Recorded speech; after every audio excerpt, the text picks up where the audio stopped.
and reduce the occlusion up. But this margin, I do not need to have releasing for this margin, okay? Don't worry that I'm going to explain every step because I want you to deal with your case as simple as possible according to the need that you have. So just thickness of have done socket shield for this case was one of the options. One good thing about premolar is the socket of the premolar is narrow. So immediate implant placement, usually the implant engages in the sides of the socket. You do not need to have the 3, 4, 5 millimeters apical to have primary stabilization. If you look peri-apical, the x-ray here, and you see that the socket is narrow, sometimes the stabilization is just in the lateral walls of this implant. Then let's start to drill. Nice. All the drilling sequence here, checking the implant position. And for this case is around 3 years ago, we start to use a zirconia implant. Newdent launched this implant, I think 2.5 years ago.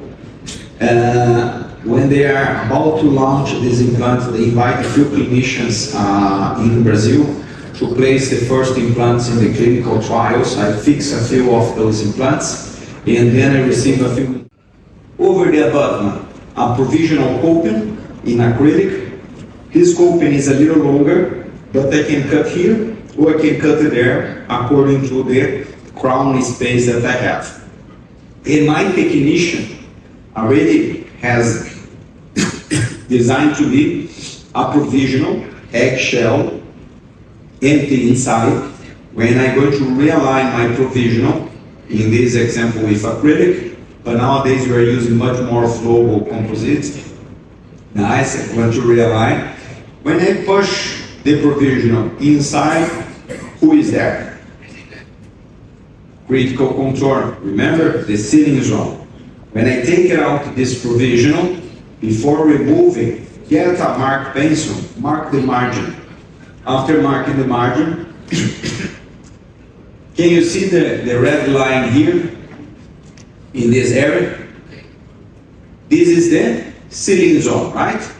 This area is supporting the margin. This area, my technician pay a lot of attention not to over contour and under contour. Nice. So if this area is ready, what I need to do? Just to realign the subcritical contour or the subgingival contour. And how is the shape of this area? As concave as possible without being retentive. So all the acrylic that I'm going to add, all the acrylic that I'm going to take here, very fast, is just to be concave. I do not even to think. 5 minutes you do the job, and you're going to bring the provisional back, you have no problem of primary fitting. Because if the provisional just engage 1 millimeter in the gingiva and below that is concave, provisional is not going to bump in the bone, not going to fit properly. So easy for you to do the job this way. So this is going to be the provisional. Provision is ready. Drop the provision inside the 𝐒𝐀𝐀, and let's get a connective tissue graft. Connective tissue graft I can get from different areas. I can get from the surface of the palate as a free gingival graft, do the deepitalization to work with the most superficial connective tissue layer of the palate, more dense, rich in fibers. I can open a trapdoor, get the subepithelial layer, or I can go in the tuber. But in all those 3 cases, I need to know about the size. How was the size? Do you remember the yellow line? Yeah, and the thickness was between 1 to 1.5 millimeter. In tuber, if I want to get this small graft, one tip that is very nice is to buy a double blade handling. Okay, is a handling for blades that I can engage 2 blades, and they have a specific space between one blade to another one. And the one that I have has exactly 1.5 millimeters between one 12 blade to the other 12 blade. So I just engage back in tuber, bring to the sulcus of the second molar, careful detach that from the bone, primary close, because this is a very narrow distance, and I have a small graft to work outside, okay? Just for us to bring a few information. Connective tissue graft can survive outside the mouth up to 1 hour, 50 minutes, 100% vital, if it is hydrated all the time. If you dry the graft for a few minutes, you make more damage than keeping it in the saline for more than 1 hour. So even in the moment that you are doing the deocclurization of this graft outside the mouth, keep it hydrated. You see that it's soaked with saline.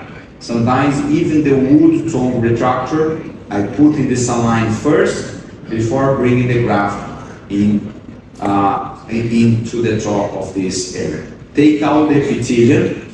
I need to use connective tissue, not epithelium, so remove all the epithelium from this graft, and then I'm going to move the connective tissue to the recipient side. This is the side that I propose to have my connective tissue graft. And now one question. I need to increase the thickness, right? Yes, okay. I need releasing. Not this case, the margin is good. So if I just need to open the space to increase the thickness, I'm going to do full thickness all around. I do not even need to do releasing with the margin. Okay, and I'm going to tell you how to do every step here. Full thickness detachment, guys. You enter with a tooling instrument, detachable thickness, easier, safe, faster. Just start to detach a little more sideways, not in the center. Tissue is thinner here, bone is thinner here. It's better for you to detach where the tissue is stronger. There is no rules where I should start. Sometimes I start in the center, sometimes I start sideways, but always I start where the tissue is stronger. Partial can compromise the blood supply and you can have a necrosis of the flap. And you not improve the bone survival and you do not improve the nourishment of the graft. Remember this discussion? Yes? Okay, something else. I don't need releasing. So I can keep just doing full thickness flap because I do not need to move this flap up. Let me just bring a new information now for the next case. If you need to advance this margin of the flap, what I need to do? Because full thickness detachment, the periosteum is going to be attached until the elliptical margin. If the periosteum is still attached here, the flap release or not? The flap does not release. So when I need to have release, I'm going to start full thickness the flap, but apical to the mucogingival line. What you need to do with the periosteum? Cut the periosteum. And then I'm going to discuss with you guys which is the right level for us to do this releasing and how to do the best releasing ever for you to have more mobility, no tension in the flap. Okay, but this case, I do not need it. Keep it simple. It means full thickness, open the space for the graft, and the job is going to be nice. So my graft was this size. I open a space a little larger than this, and that is enough for me to have a space for the graft. Nice. Now I want to make one question. Why the probe is there? Right? Why I'm using the probe inside the tunnel inside to help me on the sutures? Ricardo, obvious stuff. If you use the probe inside the tunneling space, you lift the probe, open better the space for the needle to emerge in the sulcus. Yes, that is the first reason. The second reason, that sometimes is even more important, is one thing. Suture. What you want to do with the suture? Close the wound and to stabilize things. As more stable is your... Nice. Get in my connective tissue. Then I'm going to move back using the probe once more. Nice. And I'm going to conduct the connective tissue slowly inside this area.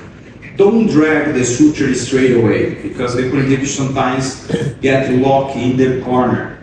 I get a very delicate tissue forceps and I help the connective tissue to go inside first, then I conduct that sideways. My opinion for soft tissue management, things that are essential. A very good needle holder. We have seen a delicate needle holder. Everybody knows about that, okay? A very delicate tissue forceps is one thing that is a key point. Good tooling instruments, right? Then you have the minimal tools for being delicate in soft tissue management. Still strong enough. If you are using a 6-0 and you are breaking the suture frequently, and you are using a good tissue needle holder, the problem is not the suture. The problem that our hands is still too strong for soft tissue surgery. So a 6-0 is not just a suture, it's like a teacher. If you're breaking the 6-0s too much, you need to adapt your hands to be more delicate in the suture, when you tighten the knot, not to be too much tension in everything that we're doing, okay?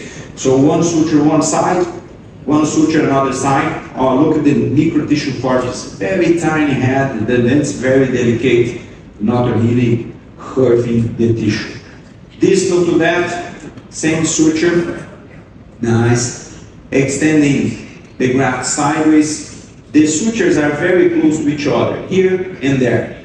Means the connective tissue graft is super stabilized in the center. I do not need any additional suture in that, okay? Later, I'm going to show a few alternatives of sutures to bring the flap and the graft, cornea defensive.